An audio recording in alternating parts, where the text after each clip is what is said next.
punks. They always get away. Those were the words in that grown man's mouth. Knock, knock. Who's there?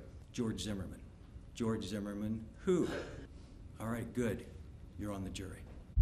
Whether you come into this trial supporting the prosecution or the defense, this case resonates with all of us. Trayvon did not have to die. We all know the reason why. And we've been following three dads and their sons. They've been watching the trial. And we spoke with them prior to the start of the trial. And our fathers, they were very specific about the lessons they want their sons to learn. What do you want him to get out of this moving forward?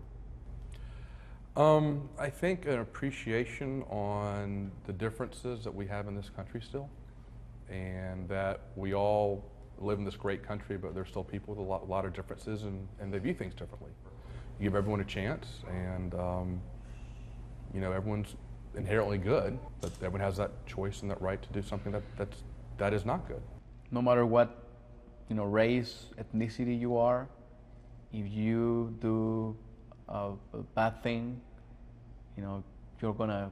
justice is gonna come to you, basically.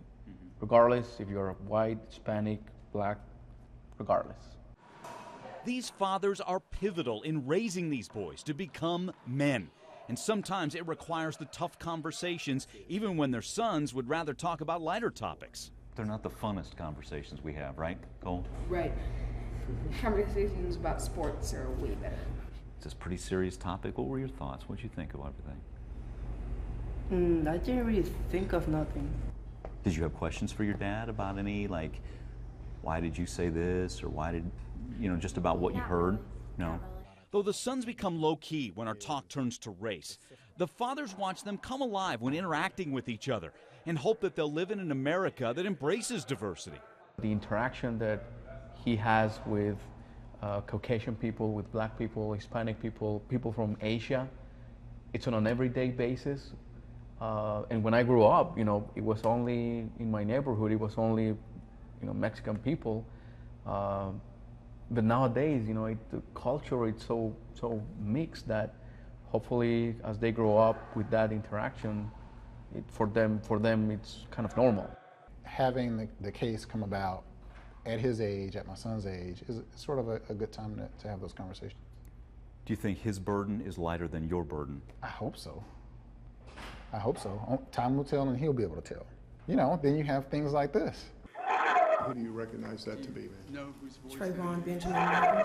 So you think he's yelling help? I felt it. He said That's George screaming for help. Kind of shook my head and said, I can't tell. my son George. She was still My alive. heart hurts for my son. Though trials can become media spectacles at times, Eric and Luis made it clear this case will reinforce their teachings of safety to their sons. Cole's a growing boy who is going to spend a lot of time outside of me and his mom's house. So my hope is that we would not be having this in-depth dialogue if it weren't for the case, the cameras, and everything else. So I'm hoping he's taking away sort of the responsibility he has to protect himself. I'm also hoping that he also, sees that there's some dangers in the world and that he should, listen to his thoughts, to his internal him, if you want to say it that way, so that he can avoid trouble. As these sons continue to learn the lessons that will take them into manhood, Adam cuts to the chase about what's important in the parenting game. The goal at the end of the day is that your children trust you enough and feel safe enough with their parents, they can come and say, hey, Dad, Mom, I have something I need to talk to you about.